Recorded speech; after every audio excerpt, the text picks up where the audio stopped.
Hello everyone. हमने lines and angles के बारे में पढ़ाया था और आपको बताया था कि लाइंस क्या होती है, एंगल्स क्या होते हैं, रेज क्या होता है, लाइन सेगमेंट क्या होता है, ये सब कुछ मैंने आपको बताया था। तो आज उसी को ही कंटिन्यू करते हुए एक और वीडियो में लेके आई हूँ आपके लिए, जिसमें आपको ये अलग अलग शेप्स दिए हैं और इसमें आपको एंगल्स के नाम बताने हैं। तो अब इसमें एंगल्स के नाम हम कैसे बताएंगे? जैसे ट्राइंगल एबीसी है और मैंने आपको बताया था एंगल्स का नाम लिखने के लिए हमको 3 अल्फाबेट्स चाहिए, जबकि लाइन रे या लाइन सेगमेंट जब होता है तो उसके लिए हम 2 अल्फाबेट से उसका नाम लिखते हैं। तो यहां जैसे एक ट्राइंगल है, ट्राइंगल में सबसे पहली बात तो ये है कि कितने एंगल होंगे। देखिए मैंने आपको बताया था कि जब दो लाइन मिलती है तो जहां वो मिलती है वहां बनता है एंगल, और ये जो पॉइंट होता है ये पॉइंट क्या कहलाता है? वर्टेक्स। ये है हमारा एंगल। तो दो लाइन जब मिलेगी तो एक एंगल बनेगा।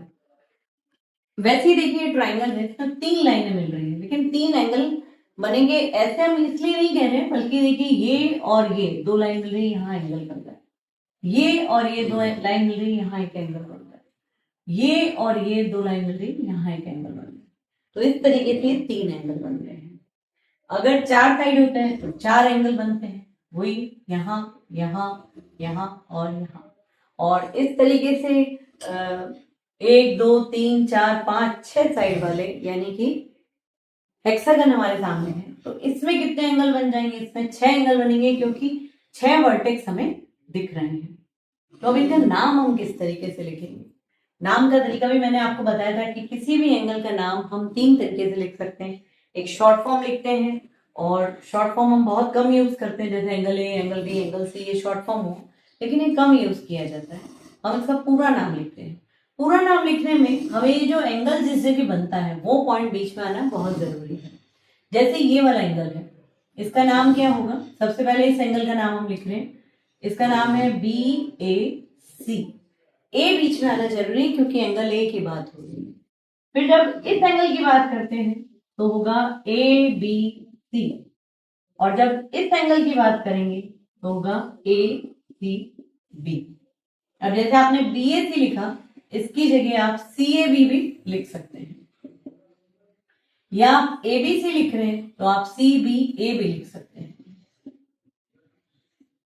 और ए सी बी लिखा तो इसकी जगह भी आप बी सी ए लिख सकते हैं।